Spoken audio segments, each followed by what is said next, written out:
And welcome back. With tens of thousands headed to the playoff game Saturday night in Orchard Park, the frigid cold that Elise was talking about has a lot of people trying to figure out their plans. So we went to an outdoor expert today to get some cold weather hacks for Bills Mafia. This way, beyond just bundling up and wearing gloves and a hat, you can actually plan it out. 2 on your side's Kelly Dudzik joins us now with some helpful information. And Kelly, people take this stuff for granted sometimes. Yeah, Michael, and we all know about layering up, but I talked with Mike Radomski today about this whole situation. He's with Outside Chronicles, and for your fingers, he says some people wear a surgeon's glove under a bigger glove, but he prefers a lighter weight glove under a mitten to keep warm. You need to also make sure you're moving around and wiggling your toes and fingers to keep the blood flowing if you start getting cold out there.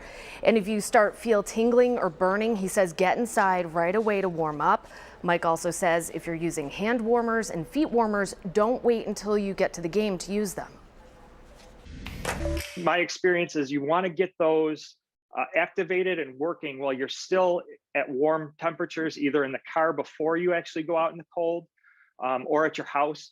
Once you get to the game and it's going to be 0 degrees, that chemical reaction doesn't take place really fast.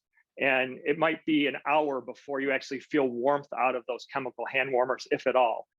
And to protect exposed skin, Mike says cover your head and then put a hat on top of that layer and put Vaseline on your face to protect it right before the game. A lot of talk in the newsroom today about the Vaseline, which people around here have used as they're covering storms. Kelly, we know that from time to time, people will consume a little bit of alcohol while tailgating or even once inside the stadium for a Bills game. And I guess that when it's this cold, you have to kind of question that a little bit. Oh, right. So a lot of people aren't going to like this, but Mike says that you should avoid alcohol at this particular game. Here's why. That's a vasodilator. So what that means is it actually opens up your blood vessels and takes the hot blood from your core and takes it out to your extremities, which makes you feel warm for a little while. But in the long run, that's actually detrimental to keeping you warm for long term. I'd also say avoid caffeine if you can, because that does just the opposite. It's called a vasoconstrictor. It actually constricts your blood vessels and doesn't send a lot of blood to your extremities. So your hands and feet could get actually cold from drinking a lot of caffeine. Mike also does a lot of hiking around the state, Michael, so he has a winter hiking challenge going on. For more information on that, go to our website.